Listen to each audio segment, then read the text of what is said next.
Assalamualaikum warahmatullahi wabarakatuh. Innal hamdalillah nahmaduhu wa nasta'inuhu wa nastaghfiruh wa na'udzu billahi min shururi anfusina min sayyiati a'malina. May yahdihillahu fala mudilla lahu wa may yudlil fala hadiya lahu. Wa asyhadu an la ilaha illallah wahdahu la syarika lahu wa asyhadu anna Muhammadan abduhu wa rasuluh. Ya ayyuhalladzina amanu taqullaha haqqa tuqatih wa la tamutunna illa wa antum muslimun. Ya ayyuhan nasu taqu rabbakumul ladzi khalaqakum min nafsin wahidah wa khalaqa minha zawjaha wa batha minhuma rijalan katsiran wa nisaa'a wattaqullaha alladzi tasaaluna bihi wal arham innallaha kana 'alaikum raqiba. يا أيها الذين آمنوا اتقوا الله وقولوا قولا سديدا يصلح لكم أعمالكم ويغفر لكم ذنوبكم ومن يطع الله ورسوله فقد فاز فوزا عظيما أما بعد فإن أصدق الحديث كتاب الله وخير الهدي هدي محمد صلى الله عليه وسلم وشر الأمور محدثاتها وكل محدثة بدعة wa kullu bid'atin dhalalah wa kullu dhalalatin finnar. Allahumma inna nas'aluka ilman nafi'a.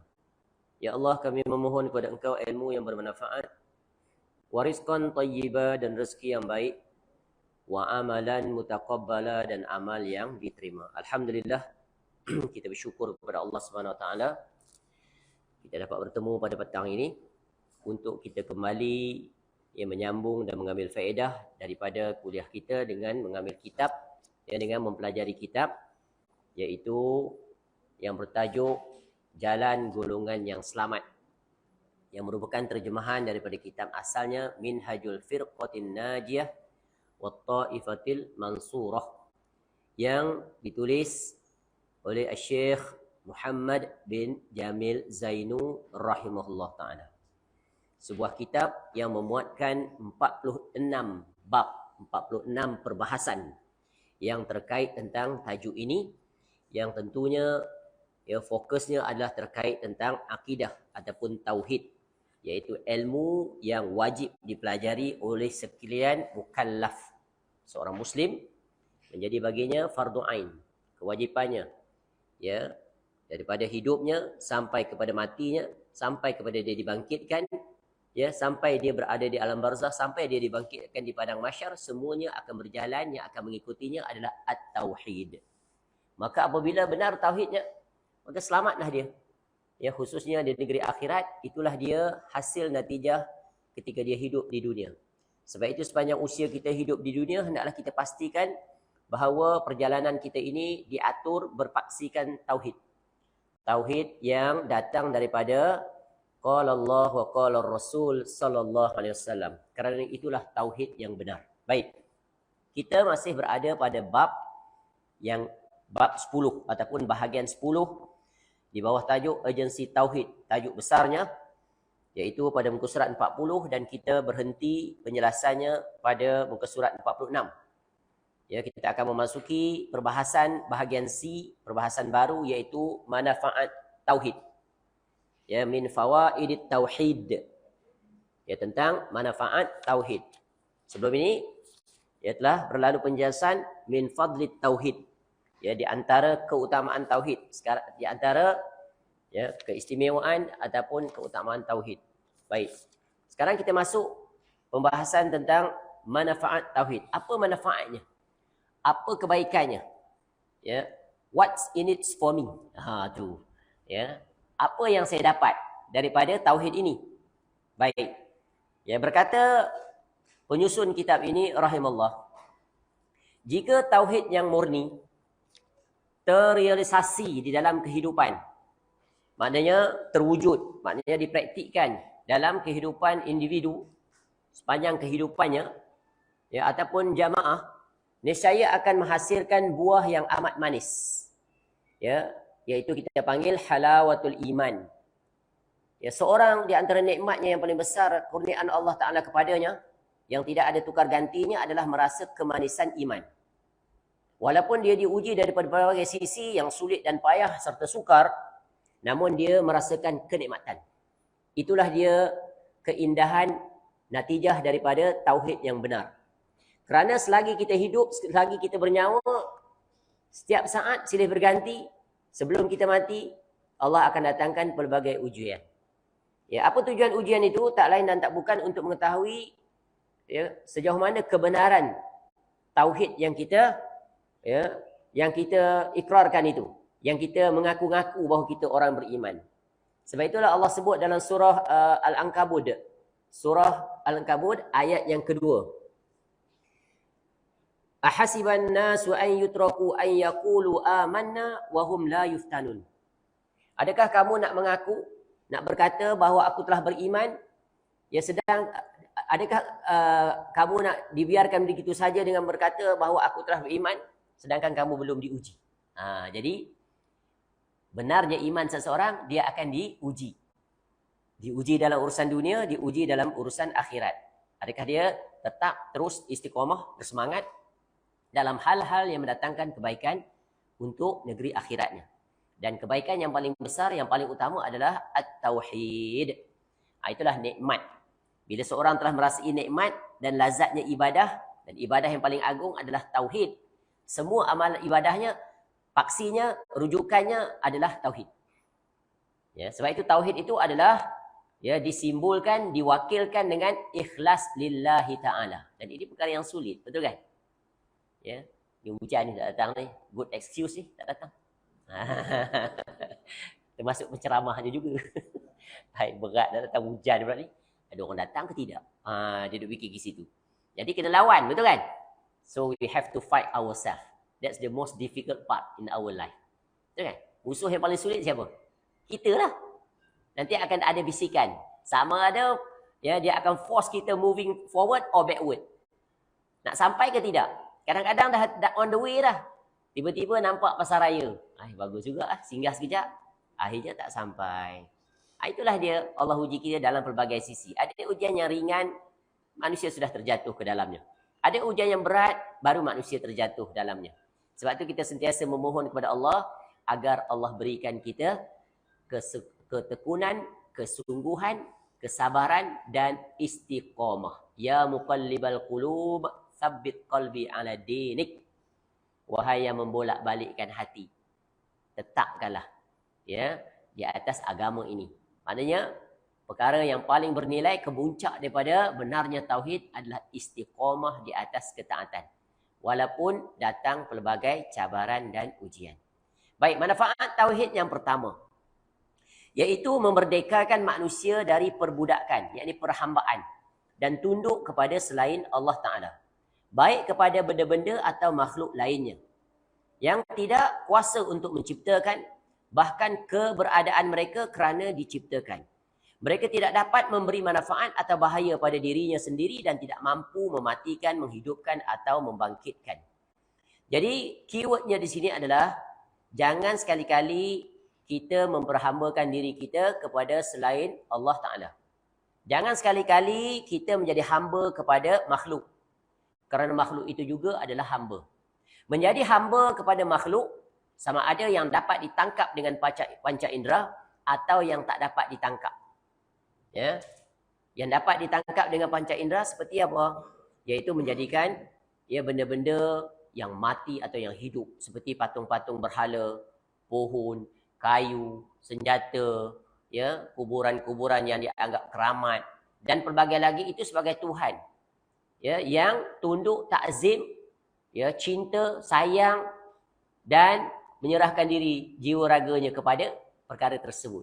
Itulah perhambaan sesama makhluk yang dilarang, yang menatijahkan kemurkaan Allah Ta'ala yang paling besar. A'zamul munkarat adalah asyirku. Sebesar-besar kemungkaran adalah mensyirikkan Allah. Ada yang tak dapat ditangkap dengan panca indera. Seperti apa? Menjadikan hawa nafsu sebagai Tuhan. Ada tak orang menjadikan hawa nafsu sebagai Tuhan? Ada, ikut kehendak hawa nafsu. Dia langgar semua batasan-batasan Allah. Ada orang yang menjadikan dunia ini sebagai matlamat utama. harta benda, ya, pangkat, kedudukan, jawatan dan pelbagai lagi. Itu nombor satu. Ya, yang kemuncak tujuan dia adalah untuk memenuhi, ya, keperluan hawa nafsu. Semuanya kembali kepada situ. Jadi menjadikan Tuhan sebagai, menjadikan hawa nafsu. Allah sebut dalam Quran, menjadikan hawa nafsu sebagai Tuhan. Sehingga dia mengabaikan apa saja perintah Allah Ta'ala. Jadi agama Islam ini adalah agama yang membebaskan individu daripada perhambaan sesama makhluk kepada Allah Ta'ala sahaja. Jadi di sini disebutkan tauhid memerdekakan manusia daripada segala perbudakan dan perhambaan kecuali kepada Rabb yang menciptakannya dalam bentuk yang sempurna. Jadi kita lihat agama Islam adalah satu-satunya agama yang membebaskan perhambaan. Perhambaan ni adalah salah satu daripada praktis yang telah dilakukan oleh masyarakat sejak kurun berkurun. Betul kan? Bahkan sesudah Islam datang pun, ya, perbudakan masih menjadi isu besar yang sulit untuk ditangani. Seperti yang berlaku di Amerika apabila dibawa para immigrants daripada Afrika, ya, orang-orang negro itu untuk menjadi pekerja-pekerja. Betul kan? Diperbudakkan mereka. Sehingga, ya, dalam tempoh masa yang sangat lama, ratusan tahun juga, ya, yang kemudian berjaya dihapuskan oleh siapa? Presiden Amerika yang terkenal itu, Abraham Lincoln. Dia mati ditembak. Ya, dia membebaskan, berjaya membuat deklarasi pada tahun 1800 lebih. Yang mana perhambaan itu bermula lebih awal pada tahun sekitar 1600. Ya, dan perhambaan ini bukan benda yang baru. Sampai sekarang pun masih ada. Ya, cuma tak di-legalize saja. Ya. Fir'aun satu-satunya contoh yang memperhambakan Bani Israel, menjadikan Bani Israel yang mulia itu di sisi Allah sebagai third class citizen. Tidak memiliki hak terhadap diri sendiri. Diatur. Betul kan? Sehingga ketika Nabi Musa AS, Allah perintahkan datang kepada Fir'aun, di antara perkara yang diminta oleh Nabi Musa AS, bebaskan Bani Israel dari. Jadi memperhamba sesama makhluk adalah satu bentuk penghinaan yang paling besar. Ya, bentuk menjatuh harga diri yang paling menghinakan. Tetapi menjadi hamba kepada Allah paling mulia. Ya, jadi martabat yang paling mulia di sisi Allah Ta'ala adalah hamba kepadanya. Jadi kita ni adalah abdun, kita adalah hamba. Sebab itu ketika kita mengucapkan syahadah, asyhadu an la ilaha illallah wa asyhadu anna Muhammadan abduhu wa rasuluh. Ya, aku bersaksi. Ya, this one clear declarations. Ya, aku janji atau pengisytiharan, penegasan daripada kita ini sebagai seorang muslim bahawa tidak ada ilah yang berhak diibadahi dengan benar melainkan Allah. That's the first principle. Ya. Second principle iaitu, ya, dan aku bersaksi bahawa Nabi SAW adalah seorang hamba dan seorang rasul. Kenapa kena sebut hamba dan seorang rasul? Ini penegasan. Terkadang kita sebut hanya Muhammad, betul kan? Tapi di sini ditambah dalam syahadat ini diletakkan abdun. Nabi SAW adalah, apa makna Nabi SAW seorang hamba? Apa makna? Abdun bermakna la yu'bad. Jadi bila Nabi SAW seorang hamba, tak boleh dijadikan Tuhan. Kerana kenyataannya ada tak orang yang menyamakan, yang mensejajarkan Nabi SAW seperti Tuhan? Letak satu level dengan Allah? Ada. Cuba lihat.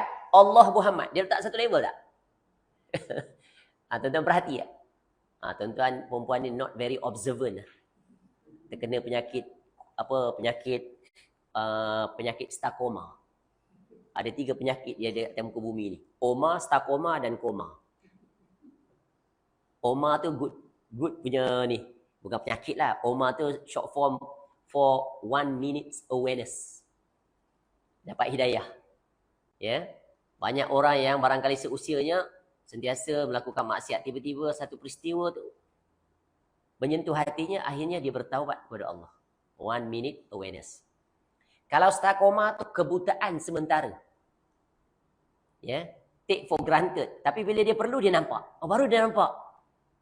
Dah 10 tahun dah pergi kerja. Daripada Bukit Jelutung ke KL. Tiba-tiba kita tanya satu soalan. Did you notice along the way to and fro, ada satu signboard yang besar, ada statement di situ. Tak lah, tak perasan. Esok dia lalu dia akan perasan. Dan dia ingat sampai bila. Ya betul lah. Dah 20 tahun saya lalu sini. Tak perasan pun ada statement tu. hentikan pemerdagangan orang. Contohlah. Tapi tak ada jalan tu. Dulu ada dekat nak entrance of tol Gombak tu. Ada. Dan rata-rata saya tanya kebanyakan semua tak notice benda tu. Apa contoh lagi Starcoma? Contoh tuan-tuan dan puan nak beli kereta Alza baru. Alza baru kan? Ataupun katalah kereta Proton C70. Sebelum tu tak nampak C70 tu walaupun berselisih berkali-kali. Tapi bila dah immediate ada keinginan nak beli kereta, just masuk atau lebih banyaknya C70 Banyak. Itu namanya Starcoma. Kalau koma memang itu menunggu maut. Jadi banyaklah bertaubat kepada Allah. Baik, kembali nak cerita kat mana tadi. Jadi tauhid memerdekakan manusia daripada segala perbudakan. Sebab itu Nabi SAW Allah letakkan gelarannya padanya sendiri adalah sebagai hamba. Kita bersyahadah pun sebut abdun. Maknanya tak boleh diibadahi. Tapi kenyataannya ada orang di sepanjang zaman minta kepada Nabi SAW. Padahal Nabi SAW telah wafat. Tu nasyid. Nasyid yang sedap tu. Ya Rasulullah arisna ya Rasulullah. Kan? Sedap bukan main tu. Ya Rasulullah, angkatlah kesulitan kami. Boleh tak minta pada Nabi SAW? Tak boleh. Kerana apa? Nabi SAW bukan Rabb. Nabi SAW tak ada kuasa untuk memperkenankan permohonan. Apatah lagi Nabi SAW telah wafat. Telah selesai urusan dengan dunia. Boleh tak Nabi SAW mensyariatkan ajaran baru sekarang? Boleh atau tidak? Datang dalam mimpi, okey, untuk kamu dihalalkan perkara ini. Untuk kamu boleh berbuat begini. Untuk kamu ada amalan khusus yang kamu kena amalkan. Ada tak? Tak kan? Tapi kenyataannya realiti ada orang seperti itu. Ni wirid yang saya dapat langsung daripada Nabi SAW. Bukan melalui mimpi. Nabi SAW datang dalam majlis dia. Duduk di atas kerusi yang disediakan. Hanya he or she, the only one can see. Orang lain tak nampak. Percaya semua pengikut dia. Lepas tu dia pun ijazah amalan tu pada murid-muridnya.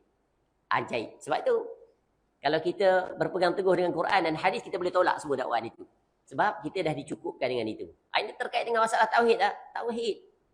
Sebab tu kalimah syahadah tu dia kalimah tauhid. Ya, Allah sebut Nabi SAW itu sebagai hamba dalam Quran. Di banyak tempat. Betul kan?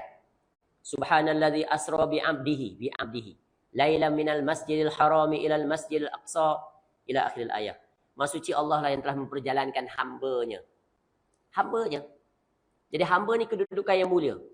Jadi tujuan hidup kita adalah untuk menjadi hamba. Kepada siapa? Kepada Allah Ta'ala. Jadi Islam datang memerdekakan perhambaan sesama makhluk.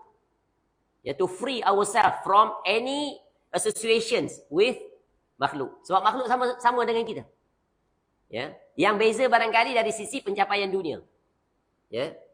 Itu. Baik. Jadi memerdekakan akal daripada khurafat dan hati dari tunduk, menyerah dan menghinakan diri kepada selain Allah. Memerdekakan hidup dari kekuasaan para Fir'aun, pendeta dan dukun yang menuhankan diri atas hamba-hamba Allah. Ya, orang-orang seperti ini mereka menghimpunkan manusia kepada mereka. Ya. Taat, tunduk, patuh. Walaupun apa yang mereka lakukan itu bercanggah dengan aturan, ajaran dan hukum yang telah ditetapkan oleh Allah. Banyak tak? Banyak. Ya, sehingga mereka menjadikan itu sebagai sasaran utama. Ya, ketika mana Islam datang, ya, tujuan yang pertama Islam ini untuk memerdekakan manusia, membebaskan mereka daripada iaitu keterikatan dengan makhluk. Dan Allah meletakkan posisi manusia ini semuanya pada status yang sama. Tanpa mengambil kira in term of pencapaian dunia. Bukan itu ukurannya. Ya, tidak ada kasta, tidak ada perbezaan orang kaya, orang miskin, duduk setempat, duduk bersama. Apa contohnya? Dalam solat. Betul kan? Oh, saya Datuk Datin, saya kena duduk soft pertama walaupun datang lambat. Dan sering lambat. Boleh? Tak kan? Siapa yang paling awal, dia lah paling depan. Walaupun dia seorang anak kecil. Nampak tak Islam tu? Adil tak di situ? Sangat adil. Ya, first come first serve lah. Last come first serve. Banyak cantik. Ya. Nampak? Tu baru ni ada viral pula. Surau ke masjid mana? Siapa yang duduk kat soft pertama ni kalau tak nak berzikir, berdoa, jangan duduk depan, pergi duduk belakang. Ni kebodohan yang paling parah. Siapa dia tu? Tu orang masjid. Jadi ahli masjid ni sepatutnya kena orang yang cerdas dan pintar. Ya, sayang orang seperti itu yang menguruskan masjid dan surau. Kalau benar perkara tersebut. Betul kan? Kalau dulu lagi parah. Kalau anak-anak kecil datang paling awal duduk masjid, duduk depan, Saf pertama atau saf kedua dihalau ke belakang. Ini Islam ke? Bukan. Islam meletakkan keadilan. Ya, memberikan peluang sama rata untuk masing-masing berlomba-lomba dalam melakukan kebaikan dan ketaatan. That's the beauty of Islam. Tapi kalau salah penerapan, berdasarkan salah pemahaman dan penafsiran, Islam yang indah nampak buruk. Ya, sebab itu salah seorang sarjana Islam mengatakan, al-Islam mahjubun bil muslimin. Islam itu ditutupi keindahannya oleh orang Islam sendiri. Sebab itu kita kena ingat, each of us always remember, forever, we are ambassador of Islam. We are ambassador of Islam. We are the frontliner of Islam. People looking at us at our deeds, our actions, not based on our decision or our words. No. By first impression, dia tengok apa? Body language kita, cara kita berinteraksi, senyuman kita, betul kan? Berbahasa basi kita. Bukan tengok serban jubah pakai, tak. Ya. Ini sawo pelam, ketat, muka-muka. Payahnya nak senyum. Betul kan? Ada jadi manusia macam tu? Ada. Nabi SAW ajar kita, readjust your face, your body language. Ni communication skill ni Nabi SAW dah ajar lama dah. Kalau dalam Quran tak terhitung banyak ayat Allah Ta'ala ajar communication skill in term of how to communicate, how to convey your apa ni, nak sampaikan informasi, betul kan? Kalau cakap dengan orang yang patut kita muliakan, kita hormati, orang tua-tua, Quran sebut kaulan karima, berkata dalam bentuk memuliakan dia. Dia punya level. Anak cakap dengan orang tua, betul kan? Kalau cakap dengan pemimpin, ya, orang-orang yang memiliki ego tahap tertinggi, pemimpin tinggi tak ego dia? Tinggi. Sebab itu Islam ajar, ya, kalau nak berdakwah pada mereka itu, nak tegur, seperti siapa yang ego yang paling tinggi pemimpin ni? Fir'aun. Allah perintah Nabi Musa AS dan Nabi Harun AS datang berdakwah. Apa kata Allah? Kaulan layyinan. Berkata dengan lemah lembut. Soft spoken. Tapi sangat membekas. Ini teknik dan skill komunikasi. Betul kan? Islam aja.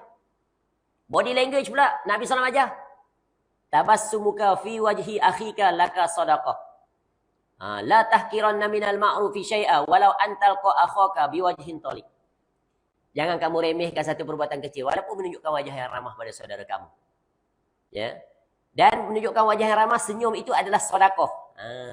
Free. Ya, free and yet you are rewarded. Susah tak nak senyum? Susah. Sebab tu kena buat kursus customer service, letak lencana skala 1 sampai 10. Lencana yang senyum. Dia tetap seperti itu juga. Nak kena recalibrate tu, bukan senang.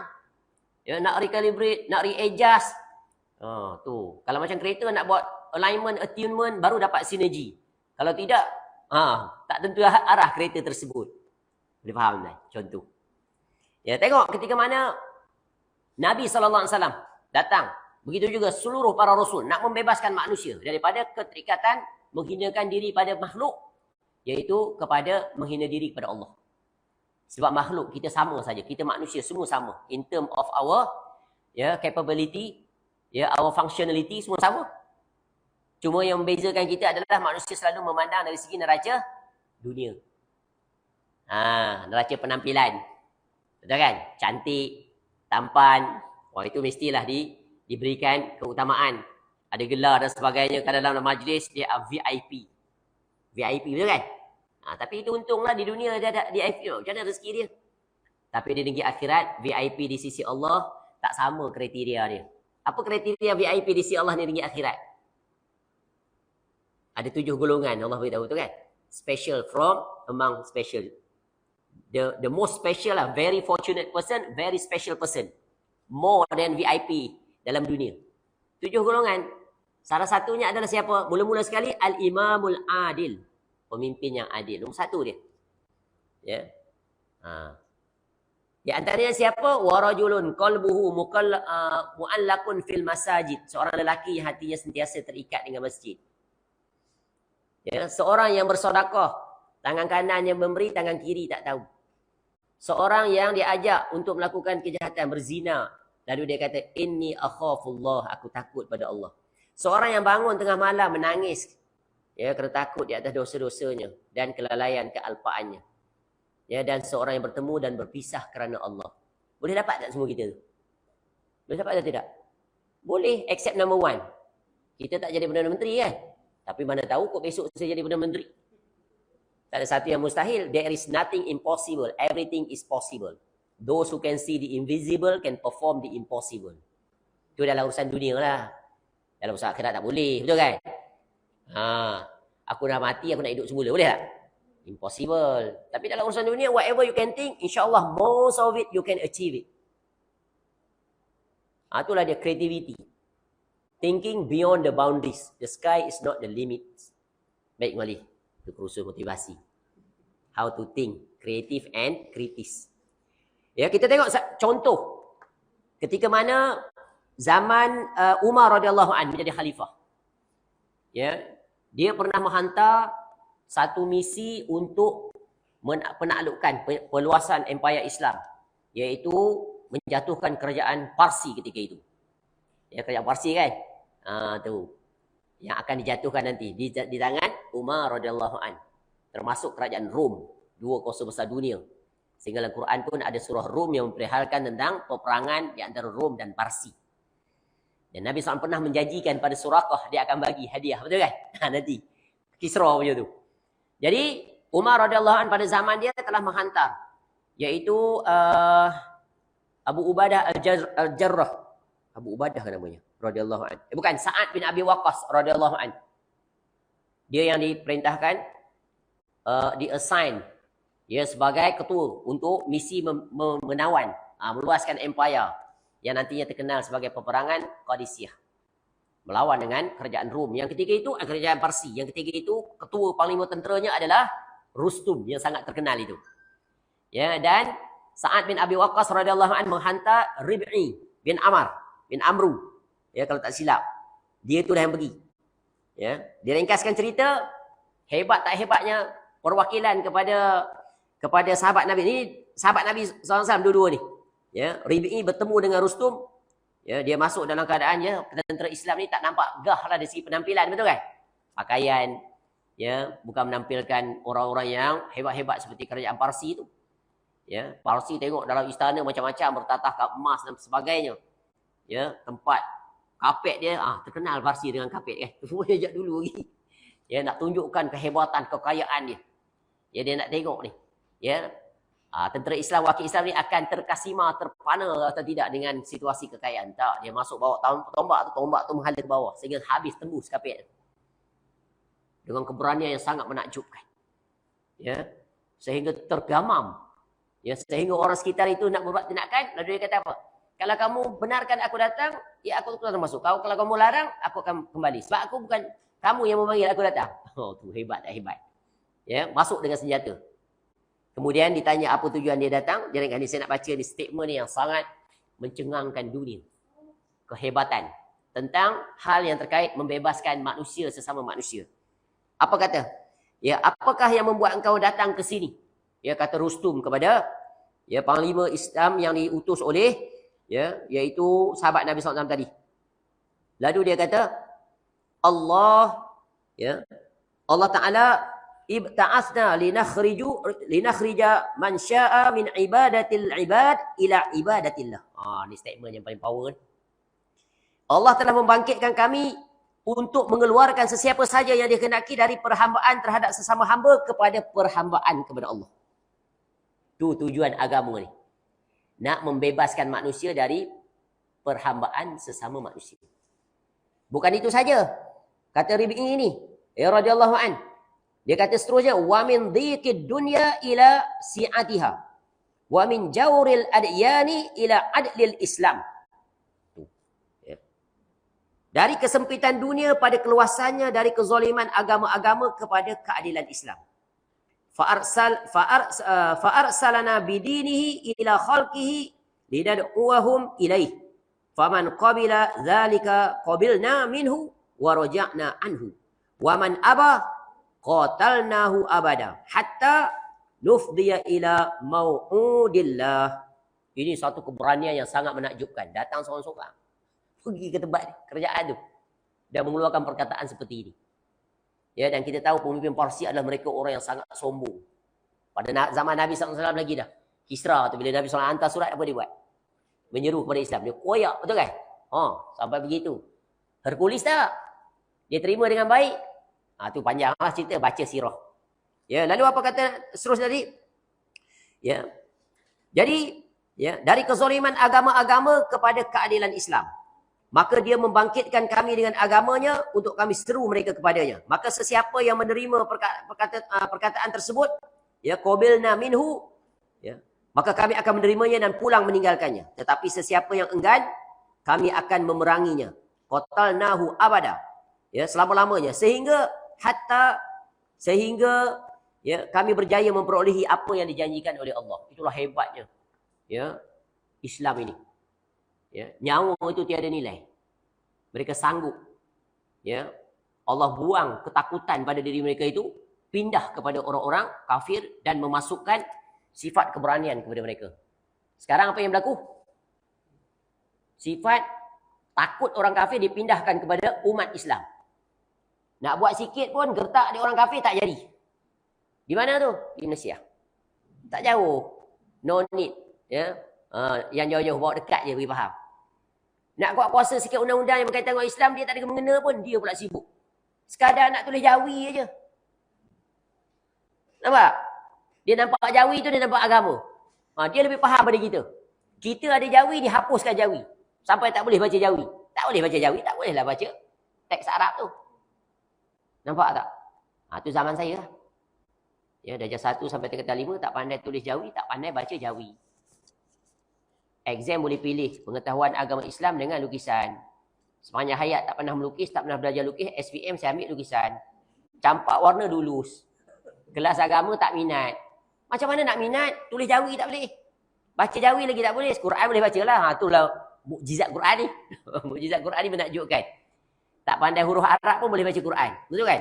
Tajwid pun Masya Allah. Sesiapa saja kalau belajar. Tapi kitab jawi tak boleh baca. Tu. Hadis tu yang tak boleh baca tu sebab dia tulis Arab tu kan. Tulisan Arab tu. Masya Allah. Jadi kena usaha. Tapi sekarang Alhamdulillah. Dah masuk semula. Betul kan? Anak-anak dah pandai tulisan jawi. Jadi kita kena pastikan anak-anak kita pandai tulisan jawi, pandai bahasa Arab. Kena usaha. Jangan the same mistake repeated. Untuk kita. Kita dah lah kena. Jangan anak kita kena.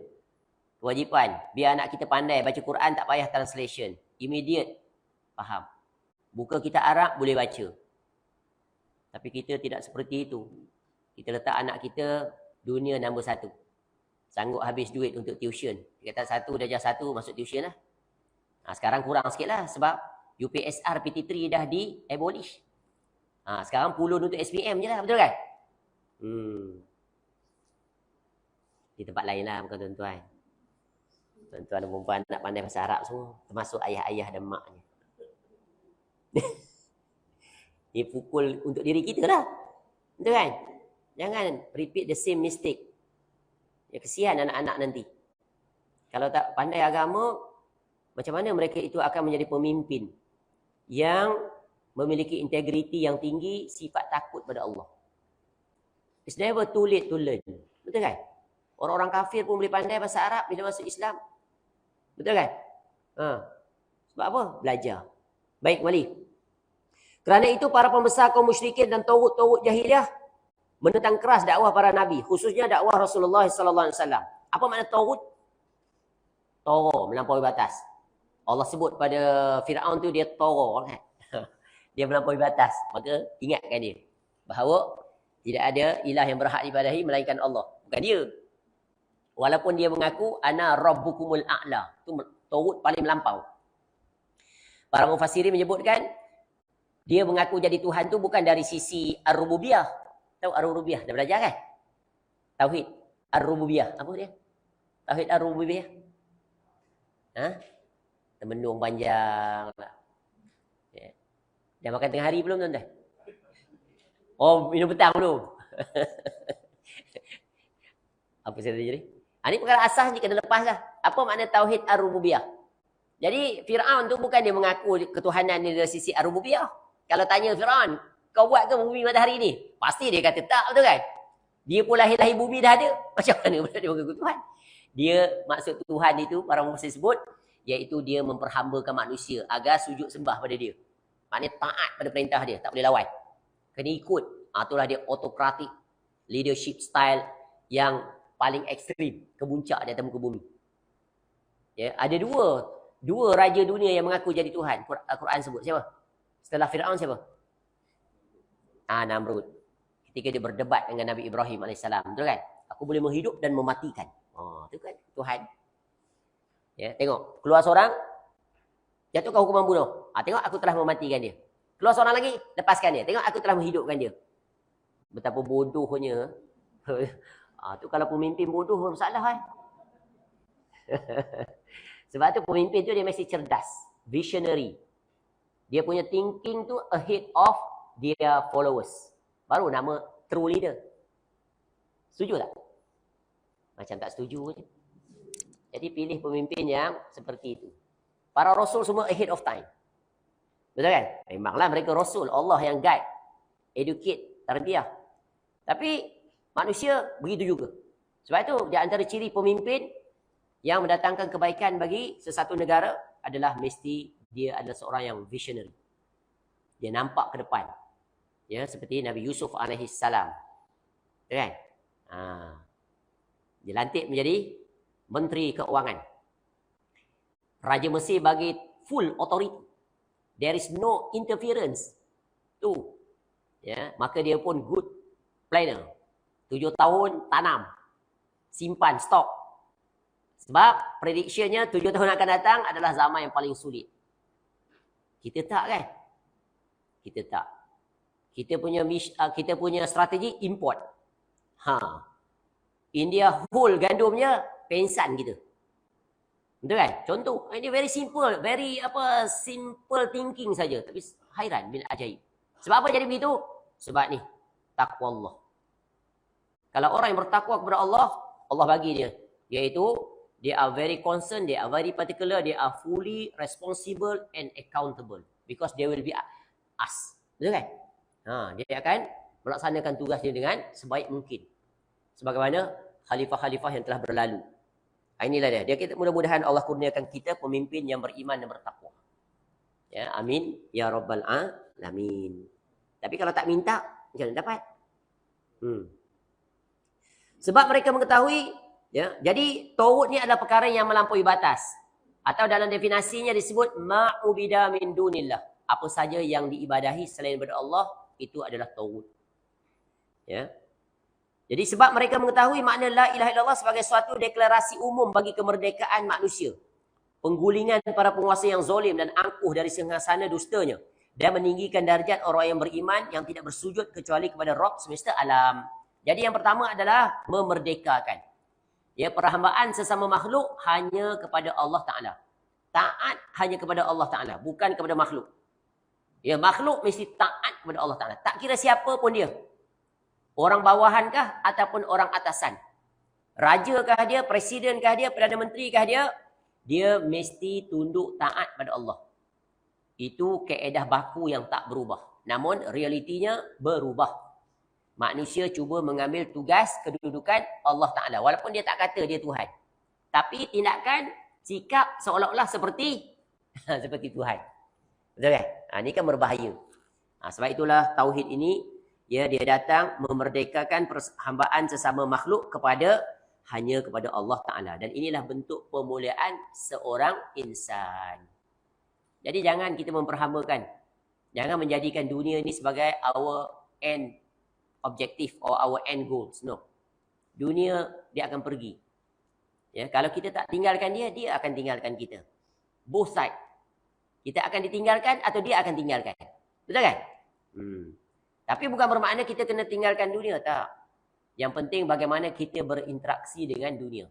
Dengan cara sudut pandang yang benar. Islam ajar tak seperti itu? Ajar sangat komprehensif and very detailed. Ya, bagaimana nak berinteraksi, bersikap dan menguruskan dunia. Sangat lengkap. Baik, selesai yang pertama. Yang kedua, manfaat tauhid adalah membentuk kepribadian yang kukuh. Tauhid membantu dalam pembentukan kepribadian yang kukuh, yang pandangan dan arah hidupnya jelas. Ia tidak mempunyai kecuali Rabb yang esa tempat ia mengadu. Baik di kala sendirian maupun di tengah keramaian. Kepadanya lah ia memohon di waktu lapang dan sempit. Jadi tauhid ini akan menatijahkan seseorang itu memiliki sudut pandang paradigma hidup ni yang very clear. Kita dalam ilmu urusan dunia, kita cakap apa ni? Dan itu adalah realisasi daripada statement ni. Ya. Tulis lah. Boleh tulis. Mari kita cek kita ada tak benda ni. Jadi Islam ni mengajar kita tentang perkara ini. Tauhid.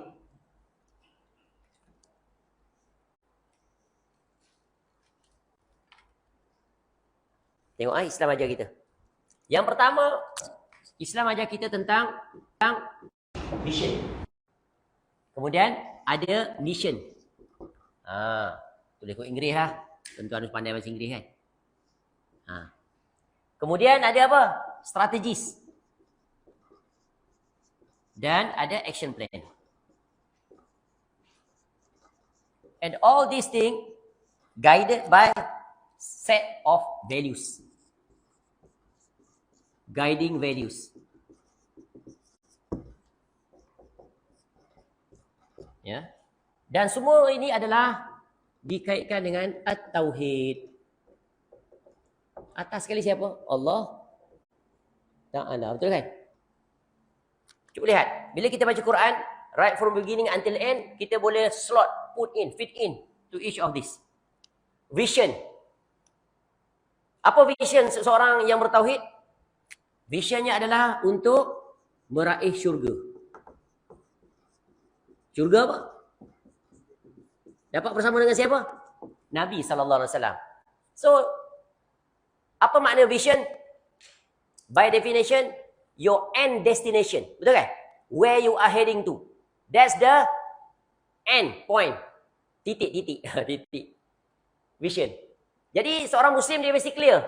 My vision, ni dia. Meraih syurga Firdaus. That's the end. Negeri yang kekal abadi. What is our vision? Apa vision kita nak pergi ke situ? Yang link kat sini. Iaitu tentunya kita ingin menjadi orang yang bertakwa, yang berakhlak, dan yang berprestasi.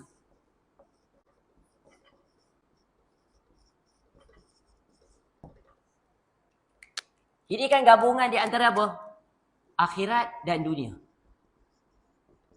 Tengok, saya tulis ni dulu mana? Dunia ke akhirat? Akhirat dulu. Sebab apa akhirat dulu?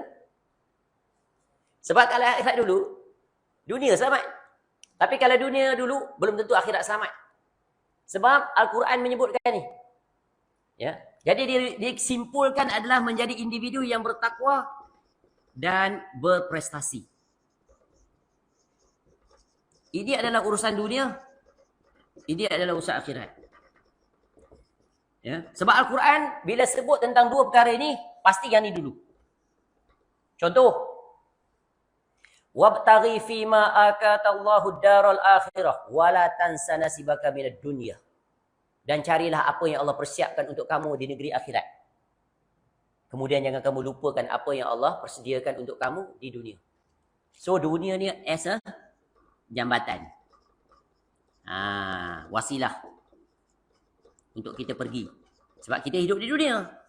So we have to fully utilize and capitalize dunia ni. Sebab itu, ya, takwa, berakhlak dan berprestasi ni, ini berkaitan dengan fungsi kita. Our function. Tujuan. Purpose of our creations. By our creator. Allah Ta'ala. Apa tujuan Allah ciptakan kita, perempuan? Tanya perempuan sebelah. Sebab biasanya perempuan lebih cerdas daripada tuan-tuan. Kita buktikan sekarang. Kalau tidak, kita pindah sebelah sana. What is the main purpose? Tepat sekali. Yang pertama adalah untuk berubah. Itu kan betul kan, cerdas. Cuma nak tanya dalil je, boleh buat tak? Ya, pertama untuk kita menjadi hamba, beribadahlah, hamba, abdun. Ya. Apa dalil dia? Az-Zariyat. Masya Allah. Tu. Ayat 56. Okey. Satu je ke? Hanya untuk nak worship Allah total submission? Tak, ada 2 dan 3. Saya bagi 3 lah. This the basic. Yang keduanya adalah, mungkin macam nak jawab aja sebelah ni. Atau saya yang jawab? Saya jawab Yang kedua adalah sebagai pemimpin, leader. Ya, Al-Baqarah surah kedua ayat berapa 31 atau 30. Cek balik Wa iz qulna lil malaikati inni ja'ilun fil ardi khalifah. Dan ingatlah ketika mana Allah Taala berfirman pada para malaikat, aku nak jadikan pemimpin. Kita semua pemimpin, betul kan? At least for ourselves. Next level for our family. Next level for our community. The highest level for our country.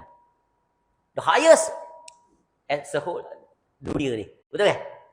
Tu jadi pemimpin. Quran banyak cerita tentang pemimpin, hadis lagi lah. Yang ketiga untuk apa? Sebagai pemakmur dunia. Ni bekerja. Ni dunia ni untuk dimakmurkan, betul kan? Surah Hud. Surah yang ke-11 kalau tak silap. Ayat yang ke-60. Wa ansha'akum minal ardi wasta'marakum fiha. Dan dialah Allah yang menciptakan Adam daripada tanah. Untuk apa? Untuk memakmurkan dunia. Sebab itulah diringkaskan sebagai menjadi hamba yang bertakwa dan berprestasi. Bertakwa dari sisi urusan kita dengan Allah dan berprestasi dari urusan dunia. Sebab itu as a Muslim, we must perform in our work, in our task given by our superior. Kalau bekerja, berprestasi. Betul kan? Ada KPI to be achieved. Try your best, at least break even point.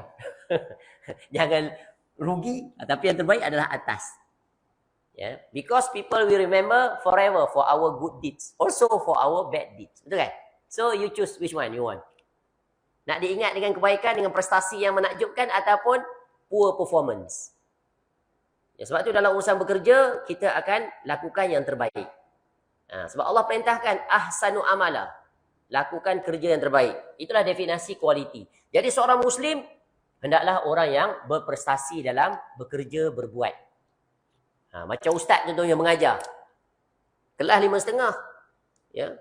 Datang pukul 5.45. Sekali okey lagi, 2 kali okey lagi, 3 kali, you are terminated. Without notice. Because by your own action. Betul kan? Boleh tak? Boleh. Tu. Datang kuliah, tak prepare. Cerita sembang kosong, penipu lara. This is the first and the last. You are terminated. Tak boleh dirayu lagi. Macam tu lah jadi kita ni masyarakat kena bijak seperti itu. Ya. Sebab apa? Apatah lagi dia mengajar agama. Must be well prepared. Ya, rujuk kitab tu, rujuk kitab ni. Berhari-hari siang malam kena tengok. Sebab apa? Dia akan bertanggungjawab di hadapan Allah. Kalau dia silap satu perkataan, perkataan itu menyimpang daripada agama, orang pegang dengannya, macam mana dia nak selamat di negeri akhirat. Ya, asbab satu perkataan saja menyebabkan manusia itu dihubankan ke dalam neraka yang paling dalam. Baru satu perkataan, penceramah banyak perkataan dia keluar.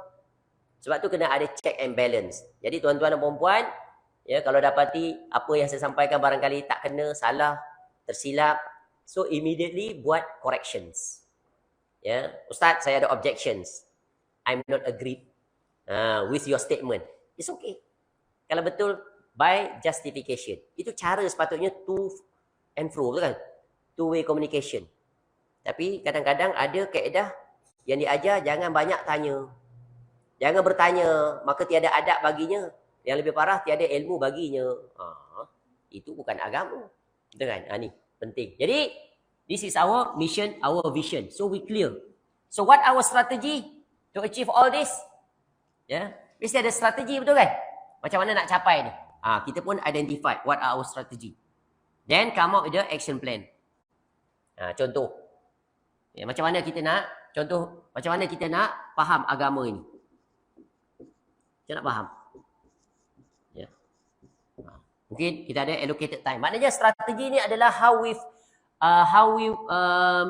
plan. Tu dia panggil macam mana kita nak schedule. Schedule our life activities. Dalam ilmu pengurusan dia ajarlah. Ya, planning, organizing, executing, and then monitoring, and then evaluations, then correction, further improvement. Can follow or not? Tak apalah, nanti dengar semula. Kan? Direkod. Guiding principle kita. Mesti ada guiding principle ni. Kalau tidak, dia tak bergerak. Apa guiding principle? Nombor satu, values lah. Contoh, yang kita punya prinsipal adalah iaitu lakukan yang terbaik. Kita set dalam minda kita. Nak buat apa-apa pun lakukan yang terbaik. Yang kedua apa dia? Iaitu mesti ada kesungguhan. Bersungguh-sungguh. Yang ketiga apa? There is no take for granted. Tak ada istilah take for granted. Small matter. Take for granted. Yang keempat, iaitu time. No wastage on time. Maknanya effective planner. Masa mesti susun. Pandai atur masa. Ada masa kerja, kita kerja. Ada masa kita belajar. Dan ada masa kita spend time dengan Allah Ta'ala. Begitulah seterusnya. And then 5, tinggalkan perkara yang tiada manfaat. Min husnil islami al-mar'i tarkuhu ma la ya'ni, kata Nabi SAW. Di antara perkara yang menunjukkan tak ada kebaikan bagi seorang mukmin adalah dia tak buat perkara yang tidak mendatangkan manfaat. Tak ada manfaat pada dia, tak buat apa. Habis masa begitu saja. Jadi Islam tu nak melahirkan seorang individu yang jelas visi hidupnya dan misinya, begitu juga dia tahu apa strategi yang perlu dia buat untuk dia capai kesemuanya dengan action plan. Jadi jelas. Macam contoh tadi, daripada tak pandai bahasa Arab, macam mana nak pandai bahasa Arab? Ada strategi, betul kan? Strategi. Ada dia punya target dia, time, duration dia dengan siapa, berapa lama. Kemudian dia boleh gauge in term of achievement. Saya bagi masa tempoh setahun saya nak pandai bahasa Arab. So, by hook or by crook, kena cari jalan lah. Boleh, tuan-tuan. Inilah tauhid. Sebab tauhid tu adalah major driving force yang akan push kita. Yang akan menyebabkan kita makin bersemangat dan bersungguh. Itulah bila kemanisan iman ni, tauhid ni, Masya Allah. There is nothing impossible. Baik, selesai. Kemudian seterusnya. Mana ni? Berhenti. Dah out of track saya. Nombor 2 kan? Saya dah baca dah ayat Quran ni. Belum Okey, berbeza dengan orang musyrik yang hatinya terbagi-bagi untuk tuhan-tuhan dan sesembahan yang banyak. Satu saat ia menghadap dan menyembah kepada orang hidup, dan pada saat lain ia menghadap kepada orang mati. Tu orang-orang yang mengambil selain daripada Allah sebagai roh yang ditaati, diibadahi. Tak masuk akal ni. Orang yang mengambil selain daripada Allah Ta'ala ni tak masuk akal. Ambil batu sebagai Tuhan, ambil patung yang dia sendiri buat. Ambil orang mati sebagai tempat dia untuk mohon hajat. Tapi begitulah syaitan berjaya menipu daya manusia. Perkara yang batil itu nampak indah, nampak benar. Sebab apa? Sebab kejahilan. Sebab apa? Lemahnya iman. Sebab apa? Terkena iaitu terkena syubhat. Syubhat ni yang paling berbahaya. Tengok orang tu berpenampilan alim, diberi gelaran ulama dan sebagainya. Kita pun terkena. Dia punya syubhat. Takkanlah Tok Syekh, Pak Kiai, Pak Ustaz, Tok Guru ni ajar benda-benda yang sesat. Ada tak cara berfikir seperti itu di masyarakat kita? Ada kan? Takkanlah ada jawatan dia tu. Masuk TV tu. Sekali ceramah, follower penuh masjid, melimpah ruah. Keset dia tak terhitung, banyaknya tersebar seantara muka bumi. Awak siapa? Yang datang kuliah pun jat ada, jat tak ada. Nampak tak? Tu yang syubhat tu, syubhat. Tengok baru ni ada ajaran sesat tu. Hadi minallah ke apa nama? Betul tak? Betul. Cuba tengok perempuannya. Ya Allah, kalah perempuan ni. Perempuan ni tutup pakai mask tu, dia tak memang pakai niqab. Nampak? Cium tangan Tok Guru depan belakang. Entah bawa budu ke bawa apa ke, cium bila. Sampai tahap tu akal jadi bodoh. Tak cukup dengan tu, pergi cium pula kat pipi Tok Guru, cium leher Tok Guru. Tu suami tu mempedah suami. Dua benda kesalahannya. Satu, dosa besar. Kemudian suami tu dayus. Dayus masuk syurga. Membenarkan kemaksiatan depan mata. Ini bahayanya doktrinisasi ajaran sesat ni. Taat sampai begitu sekali. Tok Guru tu pakai kopiah pakai, betul kan? Pakai jubah lagi, yang uniform sama semua. Ajaib. Hendaklah segera diambil tindakan. Tapi yang ajaib, orang yang mengajar qala Allah wa qala Rasul, itulah yang ditahan, ditangkap, dituduh dengan pelbagai gelaran. Inilah fitnah zaman ini. Jadi kita jangan tengok majoriti. No. Tengok kebenaran itu. Al-jama'atu ma wafaqal haq wa in kunta wahda. Kebenaran itu diukur dengan apa? Ya, jamaah itu diukur, ya kebenaran diukur bukan dengan ramai bilangan, tak. Walaupun kamu seorang, tapi kamu benar, maka itulah kebenaran. Dan memang sejak daripada Nabi Nuh alaihissalam diutuskan sampai Nabi SAW, mereka berada di kelompok majoriti ke minoriti? Minoriti. Zaman Nabi Nuh alaihissalam minoriti amat-amat. 950 years siang malam berdakwah, lailan wa naharan. Yang naik atas kapal yang betul-betul beriman tak sampai 100. Banyak ke sikit? Kalau ikut rumah sekarang, banyak pengikut tu ustaz tu, tok guru tu, takkan salah. No. Tapis dia dulu.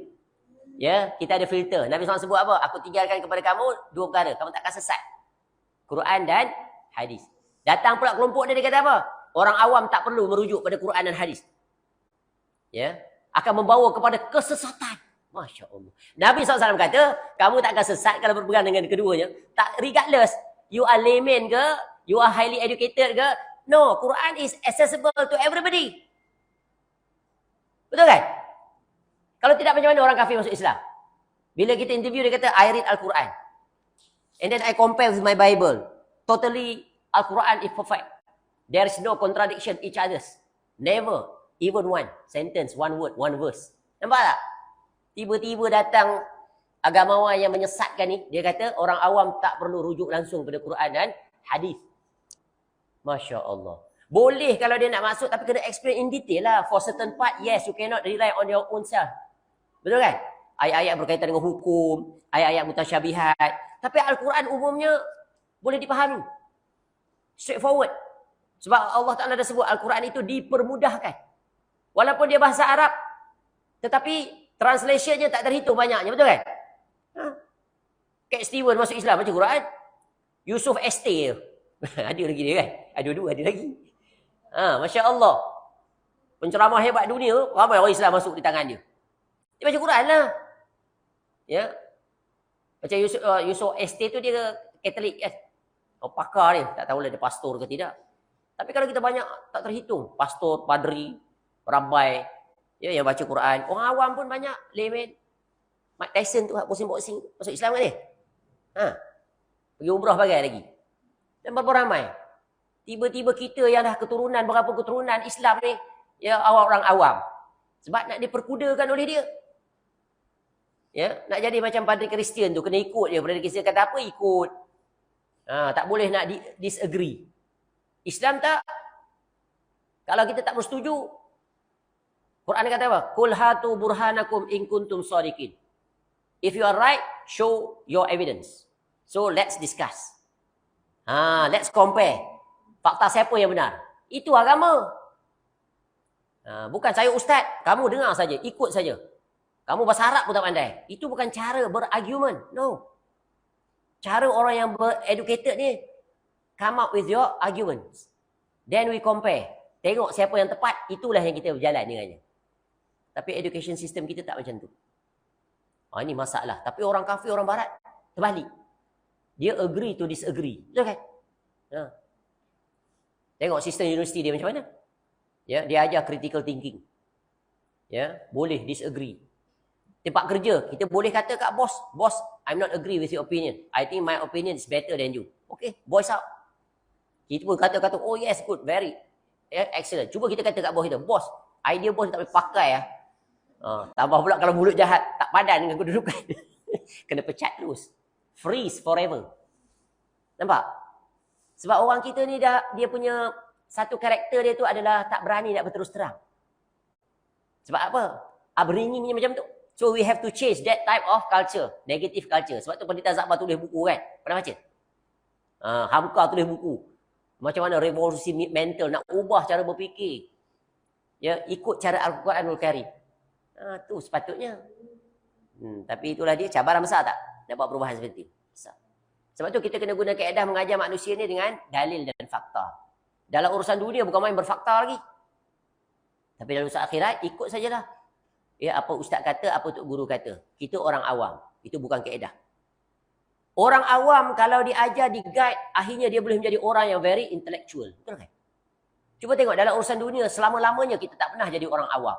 Tapi dalam urusan agama, jadi orang awam. Walaupun kita ada PhD. master dalam urusan dunia. Ajaib tak? Sangat ajaib. Ya. Cuba tengok dalam urusan dunia. Kita tak jadi orang awam. Darjah 1 kita memang awam lagi. Kita kata 1 dah pandai lah. Ya, masuk tahun 1 universiti bertambah pandai. Masuk master lagi pandai. Masuk PhD pandai, sangat pandai. Dapat profesor sekian, oh very expert. Dipanggil expatriate lagi, specialist lagi. Nampak tak? Tapi dalam urusan agama tak. Kau duduk status tu. Ya. Ni terbalik. Patutnya agama tu yang kita kena expert. Ya. Ini bab kadang bab wuduk pun tanya lagi ustaz. Very simple aja. Pun masih nak tanya, betul kan? Ajaib. Nampak tak? Ya, bab aurat pun masih tanya lagi. Padahal straightforward aja, benda tu dah patut lepas lah.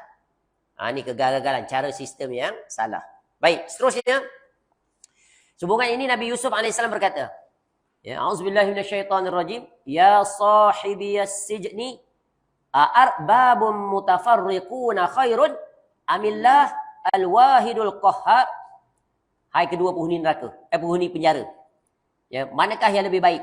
Tuhan-Tuhan yang bermacam-macam itukah ataukah Allah yang Maha Esa lagi Maha Perkasa? Tengok Nabi Yusuf ajar argumentasi. Buat apa ni? Perbandingan. Comparison. Mana lebih baik? Tuhan-Tuhan yang macam-macam tu ataukah Allah Ta'ala? Akan waras pasti akan kata Allah Ta'ala, betul kan? Tu. Orang mukmin menyembah Rabb yang Esa. Ia mengetahui apa yang membuatnya redha dan murka. Maka yang diredainya ia kerjakan sehingga hatinya tentram. Adapun orang musyrik, ia menyembah Tuhan-Tuhan yang banyak. Tuhan ini menginginkannya ke kanan, sedang Tuhan lainnya menginginkannya ke kiri. Ya, Tuhan-Tuhan itu pun saling bertentangan. Tu. Ya, ia terombang ambing di antara Tuhan-Tuhan itu, tidak memiliki prinsip dan ketetapan. Jadi, yang mengambil Tuhan-Tuhan selain daripada Allah adalah kebodohan. Ini pembodohan akal yang paling jelas. Ya, padahal mereka itu langsung tak boleh berbuat apa, walaupun sebesar zarah untuk berbuat sesuatu. Nak gerakkan telinga dia tak boleh. Gerak pelipis mata pun tak boleh. Pantung-pantung. Apa yang boleh dia buat? Orang-orang yang mati tu yang dia minta bantuan dan pertolongan. Pergi ke kuburan. Buat ritual pelbagai. Ya. Dia minta sesuatu pada pemilik kubur itu. Ada tak diperkenankan? Tak. Bahkan pemilik kubur itu yang berhajat pada yang hidup. Agar didoakan mereka itu. Betul kan? Sampai tahap tu akal. Ya. Sangat direndahkan darjatnya. Sebab itu agama ini dia mengangkat akal sesuai dengan apa yang Allah Ta'ala angkat. Iaitu untuk harmoni dan mengambil faedah daripada ayat-ayat Al-Quranul Karim dan hadis Nabi SAW. Bila dipalingkan, maka mereka akan diperhambakan oleh sesama makhluk yang mengambil kesempatan di atas mereka. Jadi jangan jadikan orang mengambil kesempatan di atas kita. Ya, kerana agama tidak mengajar seperti itu. Kita kena berdikari. Kita kena berusaha untuk memandaikan diri kita, ya, dari sisi agama. Jadi menjadi pelajaran apa? Kita kena rajin membaca, kena rajin buat, ya, analisa. Otak kita ni kena bekerja keras. Bila kita membaca bukan on the surface, no. Ya, kita kena buat analisa. Sebab tu Quran sebut afala tatafakkarun.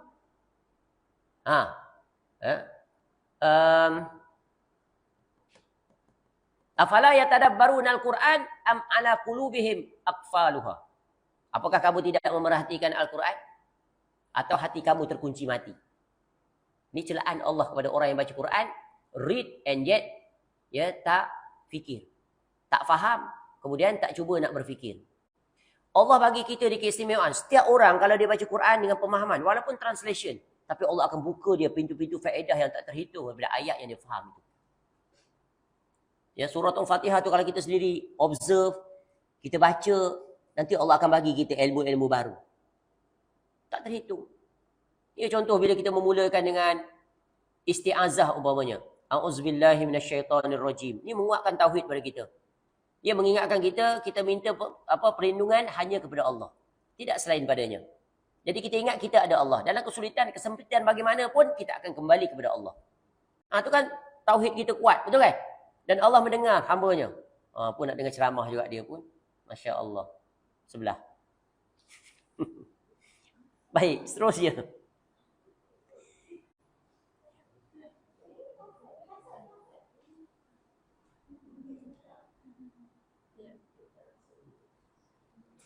Sekarang kita masuk nombor 3 Nombor 3 Masya Allah. Baik, yang ketiga. Boleh teruskan lagi ke ni? Boleh? Tauhid sumber keamanan dan kedamaian manusia. Tu. Ya, sebab tauhid memenuhi hati para ahlinya dengan keamanan dan ketenangan. Tidak ada rasa takut kecuali kepada Allah Ta'ala. Tauhid menutup rapat celah-celah kekhawatiran terhadap rezeki, jiwa dan keluarga. Ya, rasa takut terhadap manusia, jin, kematian dan lainnya menjadi sirna. Tauhid ini memunculkan sifat apa? Hanya takut dan bergantung kepada Allah. Tidak bergantung pada manusia. Ini capai tahap ni bukan senang Wah, ini perlukan keyakinan. Perlukan iaitu ketekunan dan kesungguhan.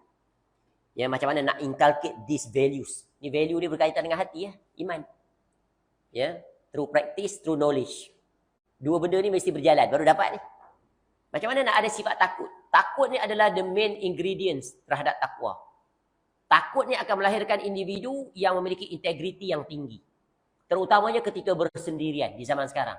Betul kan? Barangkali kita nampak baik di keramaian. Alim, ceramah sana sini.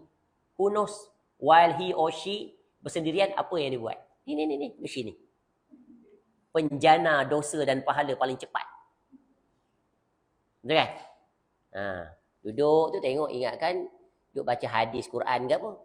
Rupanya duduk tengok YouTube. Cerita Mak Kilau. Cetak rompak punya version. Masya Allah. Senang tak ni? Ini cabaran. Siapa pun. Ustaz kah dia, tok guru ke dia. 4 kali 5 juga. Bahkan dia lagi diuji lebih berat. Cuma yang membezakan adalah bila terjatuh, istighfar, bertaubat kepada Allah. Ya, Allah sebut ni, situasi ni. Ya, seorang yang hari ni maksiat, kemudian dia menyesal. Esok maksiat, menyesal. Esok maksiat, menyesal. Esok maksiat, menyesal. Allah kata, buatlah apa saja. Aku ampuni dosa. Sebab masih hidup hatinya.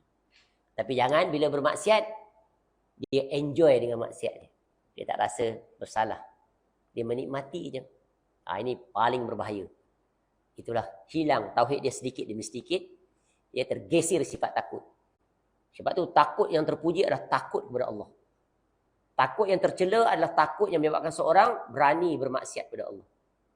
Takut yang tabi'i, takut yang diharuskan. Memang dah inbuilt dengan kita. Fitrah takut tu kan?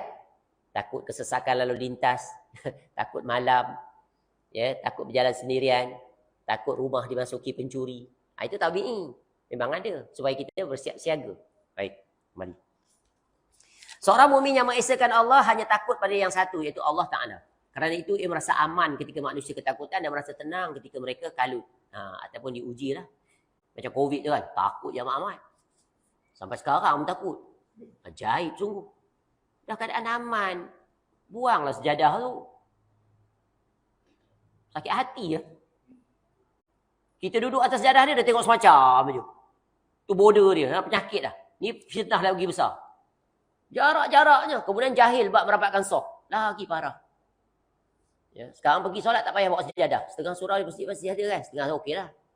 Tapi masih jauh juga jaraknya. Ya, Masya Allah. Dia dah consider aman dah. Dah kena 3 dos lah. Ya, berapa dos tak? Ya cukup lah tawakal pada Allah. Tu kan? Kalau mudarat tu Allah tak timpa kan, buatlah macam mana pun tak akan kena. Tu pentingnya Nabi SAW ajar kita keluar rumah. Baca Bismillahirrahmanirrahim. La hawla wa la quwwata illa billah. Kamu akan dapat 3 penjagaan. Syaitan pun tak boleh dekat. Dia pun lari. Ya? Distance away. Sebab apa? Dah dapat protection. Tapi tak baca. Sampai tempat ni baca. A'udzubika kalimatillahi tammati min syarri ma khalaq. Allah jaga. Tadi sambil-sambil jalan. Lepas solat. Baca zikir. Bismillahirrahmanirrahim. La yaduruhu ma'asmi syai'un fil ardi wala fis sama'i huwas sami'ul alim ke basir. Baca 7 kali je. That's protection. Daripada Allah. Tu shield yang paling kuat. Tak dapat ditembusi oleh sesiapa pun. Kecuali dengan izin Allah. Dia tak nampaknya tu. Dia lupa. Tu kalau dah biasa, Allah bagi tu nikmat kita boleh beramal dengan perkara tersebut. Nikmat yang sangat besar. Ya, kita bergantung sepenuhnya kepada Allah. Jadi apa nak dikhawatirkan?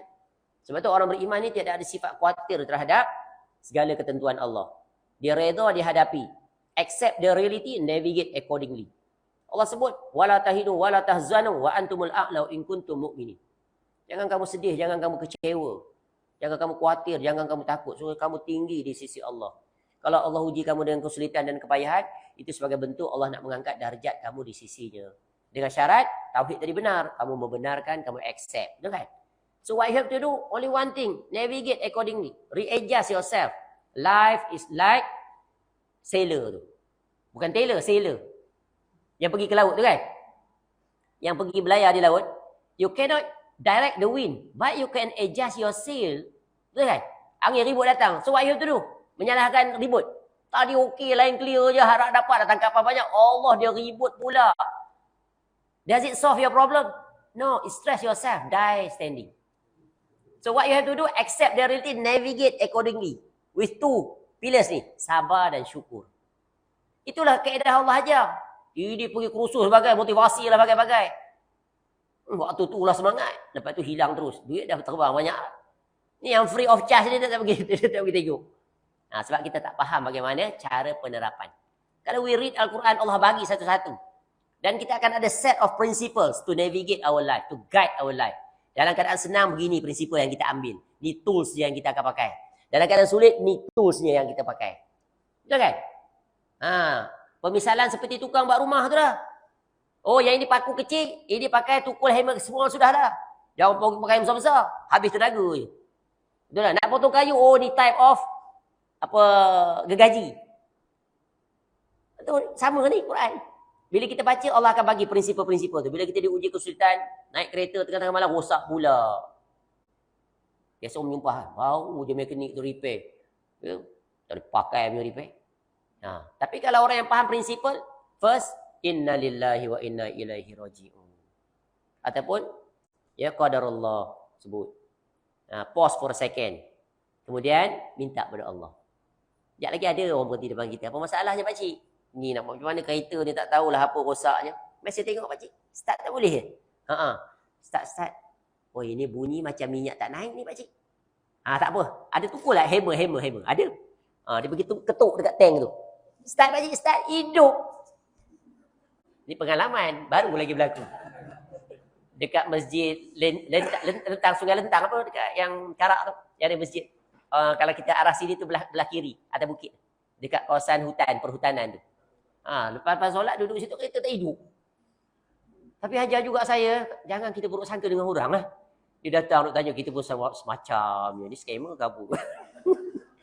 Jahat juga. Syaitan tu datang tapi lawan. Ramah dia. Pakcik apa masalah? Kereta tak hidup lah. Saya dah risau lah kalau rosak kat situ malam pula sudah. Ya, bawa anak-anak apa semua. Tengok Allah datangkan bantuan. Barangkali kita ada pengalaman seperti itu. Betul kan? Satu, baik sangka. Baik sangka mula-mula dengan Allah. Yang kedua dengan orang. Kita nampak orang tu selekeh je. Kita pun tak tengok, tak tahu je. Rupanya walaupun dia bukan mekanik, tapi dia ada pengalaman. Punya baiknya, Masya Allah. Dia telefon kawan dia mekanik dekat Kelang. Ada kawan dia. Rupanya dia orang Kelang juga. Geng lah. Masya Allah. Dia telefon mobil tu. Ini mungkin begini. Memang dia buat jadi. Ya Rabbi. Lepas tu aman saya balik. Ya, Masya Allah. Jadi begitulah kalau kita bergantung pada Allah, Allah bantu. Dan jangan sekali-kali pernah melihat seseorang by appearance. No, never judge people based on their appearance. Judge them based on their performance. Nampak? Ni kaedah. Tapi bukan senang ni kita nak pakai alat ni. Ya, kadang-kadang kita Allah uji, kita pun terjatuh. Tapi bila peristiwa berlaku tu, put back on track. Istighfar lah pada Allah. Baik. Hal itu disyaratkan oleh Al-Quran. Allazina amanu walam yalbisu imanahum bizulmin ulaika lahumul amnu wa hum muhtadun. Orang-orang yang beriman dan tidak mencampur adukkan iman mereka dengan kezaliman, yakni syirik, mereka itulah orang yang mendapat keamanan dan mereka itulah orang yang mendapat petunjuk. Surah Al-An'am ayat 82. Jadi syarat untuk mendapat keamanan ya dan juga hidayah mestilah bertauhid kepada Allah. Dan sekali-kali tidak melakukan sebarang kesyirikan, yang kecil atau besar. Jadi ayat ni adalah jawab pada syarat. Ya. Jadi bila kita ada benda tu, maka kita akan dapat. Jadi nak dapat hidayah, nak dapat keamanan. Keamanan ni bukan mesti keamanan hidup aman. Jadi tak. Nabi SAW dalam sebuah hadis sebut apa? Barang siapa yang berpagi-pagi dalam keadaan ada makanan pada pagi itu, sihat tubuh badan, aman pada dirinya, maka seolah-olah dia memiliki dunia dan seisinya. Atau lebih baik daripada dunia dan seisinya. Ya, bangun pagi ada makanan. Ya, lepas ni ada makanan. Oh dia. Banyak no, panjang masih. Ya, syukur tak pada Allah. Walaupun yang ada cuma air yang paling sedap di atas muka bumi. Nama pun paling indah kan? Air apa ni? Air apa nama ni? Plain water. No, sky juice. Nampak? Nama pun sky juice. Oh, Masya Allah. Allah basah dah pula. Inna lillahi wa inna ilaihi. Nampak tak? Nama sky juice kan? Betul kan nama sky juice? Saya duk ingat sky juice sedap sangat. Orange juice ke apa ke? Rupanya ni plain water. Orang kampung. Baik, kembali. Masya Allah. Air. Makanan ada. Walaupun pagi tu makan cekodok. Expect nak makan nasi lemak. Tapi dapat cekodok je. Nikmat tak? Bila terasa nikmat? Sebab bila lapar hilang. Makan ni sebenarnya basic need just to nak displace kelaparan. Bila lapar dah hilang, tak ada apa lagi lah. Bawa lah makanan paling sedap pun. Waktu tadi macam cekodok kan? Tiba-tiba datang nasi lemak. Nak makan tak? Dah kenyang dah tadi. Tak teringin lah. Itulah dia. Jadi fungsi makanan ni hanya sekadar untuk iaitu mengusir rasa lapar. Sebab tu Nabi SAW sebut dalam hadis, ya, orang yang paling dicintai oleh Allah Ta'ala adalah orang yang padanya ada 4 sifat. Satu, memasukkan kegembiraan dalam saudara muslimnya. Kemudian mengusir rasa lapar, mengangkat kesulitan dan membayar hutang. Ini adalah manusia amal yang terbaik di sisi Allah. Menghappykan orang lain. Tapi bukan prinsip seperti menjadi lilin. Tak, lilin tu salah. Itu tak betul. Ya, biar diri terbakar orang lain, bahagia. Islam tak ajar begitu. Islam ajar win-win situation. Sama-sama dapat manfaat. Baik, keamanan ini bersumber dari dalam jiwa, bukan dari penjagaan. Ya, penjagaan polisi atau pihak keamanan lainnya. Bahasa Indo deh. Polisi Kalau bahasa Inggeris polisi lain kalau bahasa Indonesia polisi tu polis lah. Kalau polisi bahasa Inggeris POLICY. Baik. Dan keamanan yang dimaksud adalah keamanan dunia ataupun keamanan akhirat adalah lebih besar dan lebih abadi yang akan mereka rasakan kelak. Yang demikian itu mereka peroleh sebab apa? Mereka mengesahkan Allah, mengikhlaskan ibadah hanya untuk Allah dan tidak mencampur adukkan tauhid mereka dengan syirik. Kerana mereka mengetahui bahawa syirik adalah kezaliman yang besar. Baik, seterusnya yang keempat. Iaitu tauhid adalah sumber kekuatan jiwa. Inilah manfaat tauhid. Tauhid memberikan kekuatan jiwa yang luar biasa kerana jiwanya penuh harap kepada Allah, percaya dan tawakal kepadanya, redha atas qadar ketentuannya dan sabar atas musibahnya, serta sama sekali tidak mengharap sesuatu kepada makhluk. Jiwanya kukuh seperti gunung. Apabila musibah menimpa, ia segera bermohon kepada Allah agar dibebaskan darinya. Ia tidak meminta kepada orang-orang mati. Syiar dan semboyannya adalah sabda Rasulullah SAW, "Idza sa'alta fas'alillah wa idza sta'anta fasta'in billah." Bila kamu meminta, maka mintalah kepada Allah. Dan bila kamu memohon pertolongan, maka mohonlah pertolongan kepada Allah. Bukan bermakna tak boleh minta pada manusia. Boleh. Minta di sini adalah, yang mula-mula kita minta dulu pada Allah. Betul kan? Ya. Dalam urusan dunia, kita boleh minta pada manusia. Tapi dalam urusan yang Allah Ta'ala saja mampu untuk memperkenankan, tak boleh minta pada manusia. Contoh apa? Minta dipanjangkan usia. Minta diberikan kesihatan. Minta diangkat musibah. Dan pelbagai permintaan yang manusia hidup atau mati tak mampu. Tak boleh minta pada manusia. Tapi ada permintaan boleh. Kebanyakan boleh. Ya, urusan duniawi. Ni nak datang kuliah ni. Nampak macam mendung nak hujan. Nanti minta jiran tolong angkat kain. Boleh tak? Yang kita sidai. Boleh tak? Tak boleh. Syirik lah. Sebab minta bantuan pada manusia. Tu tak kerti. Ya, salah dengar dalam kuliah. Sebab apa? Ketika ustaz menyampaikan, dia tidur. Ataupun jasadnya ada sini. Tapi minda dia dah balik rumah. Ada juga macam tu. Tu. Ya, kadang ada orang dia perli-perli seperti itu. Ya, padahal dia salah faham. Macam contoh juga bid'ah kan. Kita terangkan di bid'ah ni by definition macam ni, dia kata, kalau gitu tak payahlah naik kereta bid'ah semuanya, sesat, naiklah unta. Ini ucapan yang sangat jahat ni. Ya, kejahilan yang membidasakan dirinya. Banyak tu kalau kita tengok dalam Facebook, dia tulis tu. Tadi saya dah sebut dah, sebab satu perkataan tu mendapat keberkatan Allah, dihuban dalam neraka. Ya, dia tulis pula tentang agama ni. Meremehkan siapa ni? Meremehkan Nabi SAW. Macam main-main.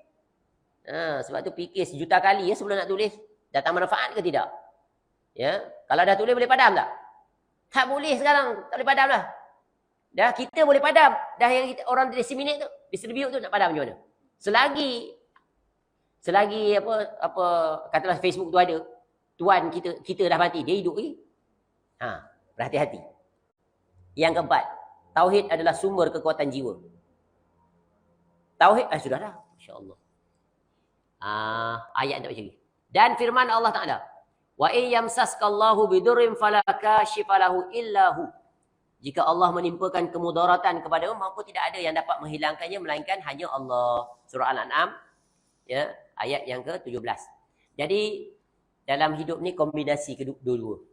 Ya, bergantung kepada Allah sepenuhnya dan mengambil usaha yang dibenarkan dalam syariat.